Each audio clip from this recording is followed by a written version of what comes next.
Hello and welcome to this new video, the Large Hadron Collider Explained.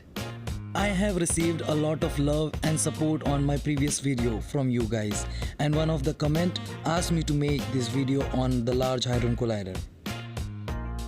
The Large Hadron Collider, also known as the LHC, is the world's largest and the most powerful particle accelerator. Now you will ask, what is a particle accelerator? Well, it's easy. Particle accelerator were invented in 1930s. It provides energetic particles by process of proton collision, and scientists investigate the structure of atomic nucleus from it. An accelerator comes either in the form of a ring where a beam of particle travel rapidly round a loop, or in a straight line where the particle beams travel from one end to another. Now talking about the Large Hadron Collider. It first started up on the 10th September 2008 and remains the largest addition to the CERN accelerator complex. The LHC consists of 27-kilometer ring of superconducting magnet with a number of accelerating structure to boost the energy of the particle along the way. Inside the particle accelerator, two high-energy particle beams travel to the close to speed of light before they are made to collide. The beam travel in the opposite direction in the separate beam pipe, which is two tubes kept at a ultra-high vacuum. They are guided around the accelerator ring by a strong magnetic field maintained by a superconducting electromagnet. The electromagnets are built from a coil of special electric cable that operates in a superconducting state, efficiently conducting electricity without the resistance or the loss of energy. This requires chilling of the magnet to -271.3 degrees Celsius, a temperature that is cooler than the outer space. For the reason, much of the accelerator is connected to the distribution system of liquid helium, which cools the magnet as well as the other supply services. Thousands of magnets of different varieties and size are used to direct the beam around the accelerator. This increase 1232 diapod magnet, 15 meter in length, which bends the beam, and 392 quadruple magnet, each 5 to 7 meters long, which focuses the beam. Just prior to the collision, another type of magnet is used to squeeze the particle closer together to increase the chances of collision.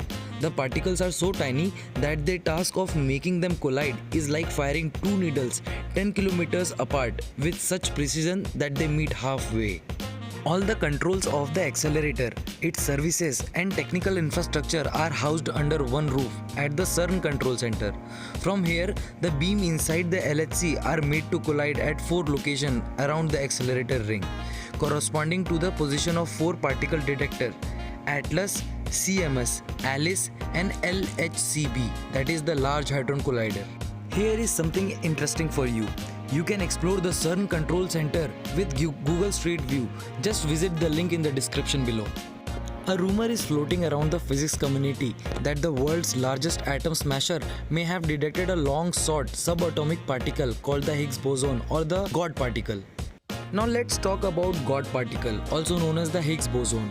Well, imagine the space filled with stars, planets, asteroids, galaxies and who knows what. What do you see? Are the tiny lights we have always seen. But except this time, forget the tiny lights and focus on the darkness in which the tiny light exists. That is God or the Higgs boson particle. We can't really see it, but just think, if the galaxy is rotating and the space is expanding, then how does the Earth, or as a matter of fact anything in the space, maintains its position? Why don't we just float away to some other part of the universe? The answer is simple. The dark space you see is filled with God particles, and it's everywhere, holding the frame of universe in existence.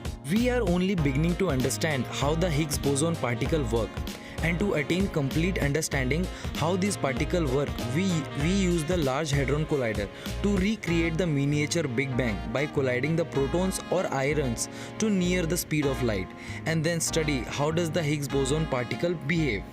Scientists have conducted many experiments and have learned a lot about particle physics, but as of now, there are no satisfactory results explaining the God particle and its existence.